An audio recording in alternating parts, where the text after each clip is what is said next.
जय हिंद मित्रों, run with time 11 में आप लोगों का बहुत बहुत स्वागत है।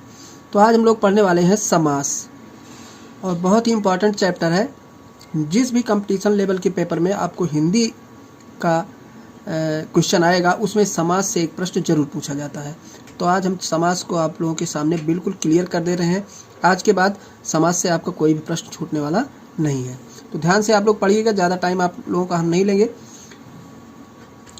देखिए, समास जो है संक्षेप में हम अगर इसको कहें तो 6 प्रकार का होता है, लेकिन मुख्य रूप से इसको 4 प्रकार का ही बताया गया है।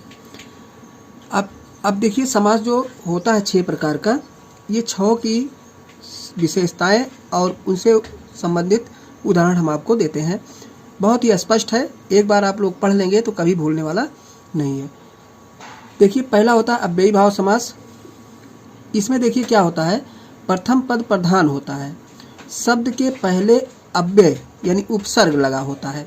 यानी उपसर्ग अगर लगा है तो समझ लीजिए वो क्या है, अव्ययी भाव समास है।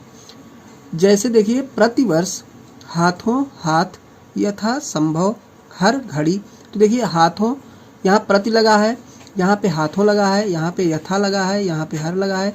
ये आपका क्या है, उपसर्ग लगा है, और इसी से ये बनता है आपका अव्ययी भाव समास। यानी किसी के भी वर्ड के पहले अगर उपसर्ग लगा है तो समझ लीजिए वो अव्ययी भाव समास से रिलेटेड है। दूसरा देखिए, तत्पुरुष समास। इसमें कह रहा है दूसरा या उत्तर पद प्रधान होता है, यानी बाद वाला पद जो है वो प्रधान होता है, मुख्य होता है। कारक चिन्ह का लोप होता है, यानी जो कारक चिन्ह होते हैं इसके बीच में वो नहीं लगे होते हैं।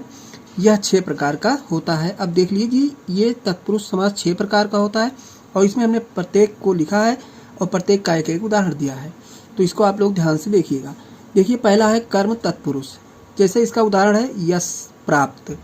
यश प्राप्त, देखो इसका हो जाएगा यश को प्राप्त। जो इसकी हिंदी बनेगी वो हम क्या कहेंगे, यश को प्राप्त। अब देखिए, यहाँ पे को का लोप हुआ, यही कारक चिन्ह है, इसका इसमें लोप हो गया, मतलब को यहाँ पे नहीं दिया गया है, यश प्राप्त लिख दिया गया।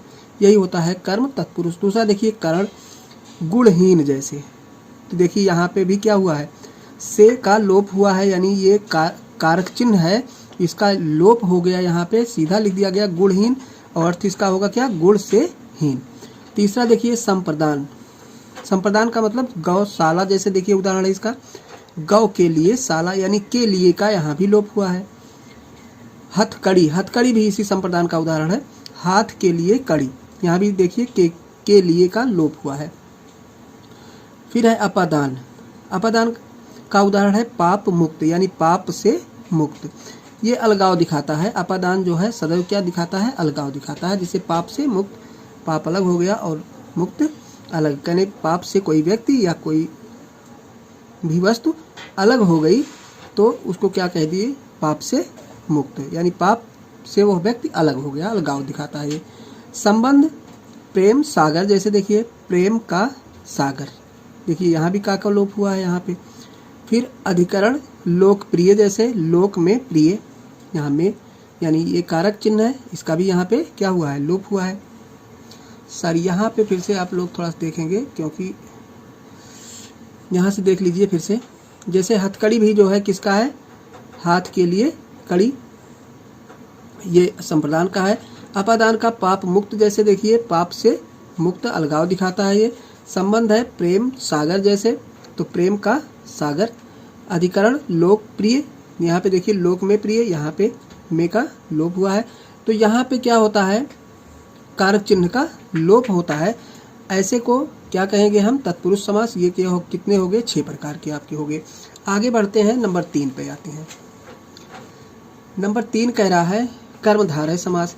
इसमें देखिए, पूर्व पद विशेषण तथा उत्तर पद विशेष से होता है, यानी पहला वाला पद विशेषण होगा और इसके बाद वाला पद क्या होगा, विशेष से होगा।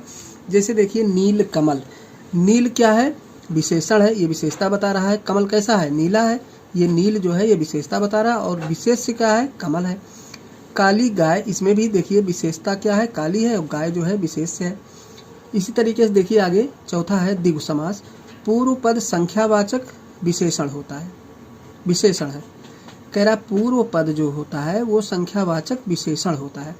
जैसे त्रिवेणी, त्रि मीन्स 3 बेड़ियों का समाहार, यानी त्रिवेणी का मतलब क्या हो गया, 3 बेड़ियों का समाहार। तो 3 जो है ये क्या आ गया, ये संख्या है। त्रि जो है ये संख्यावाचक है। त्रिलोक, त्रिलोक इसमें भी देखिए ये संख्यावाचक 3 लोकों का समूह। आगे देखिए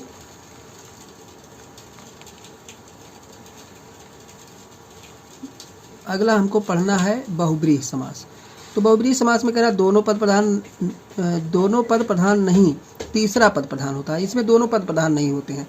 कौन सा पद होता है, एक तीसरा पद निकल के आता है, वो प्रधान होता है। जैसे देखिए पीताम्बर, पीला है अंबर जिसका, मतलब कृष्ण भगवान।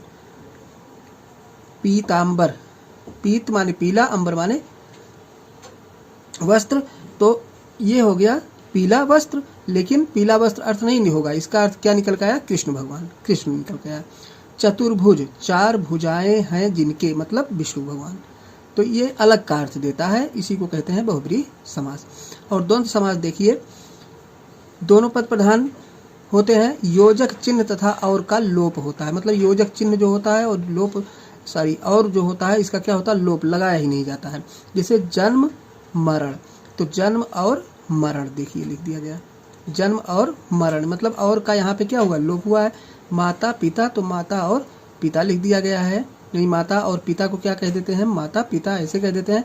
तो ऐसे ही जहाँ पे और का लोप होता है वो होता है हमारा द्वंद्व समास। तो उम्मीद करते हैं आप लोगों को यह वीडियो अच्छी लगी होगी। अगर वीडियो अच्छी लगी है तो वीडियो को शेयर कर दें और सब्सक्राइब लाइक भी कर दें। हमारे चैनल पर आप लोगों को कंपटीशन लेवल की तैयारी कराई जाती है और कोई भी प्रश्न आपका परीक्षा में छूटे ना, इसके लिए जीके, हिंदी, मैथ, इंग्लिश सब कुछ यहाँ से आपको प्रोवाइड कराया जाता है। तो आप लोग ध्यान से पढ़िए। मिलते हैं आप लोगों को नेक्स्ट वीडियो में और अच्छे टॉपिक के साथ किसी, तब तक के लिए धन्यवाद।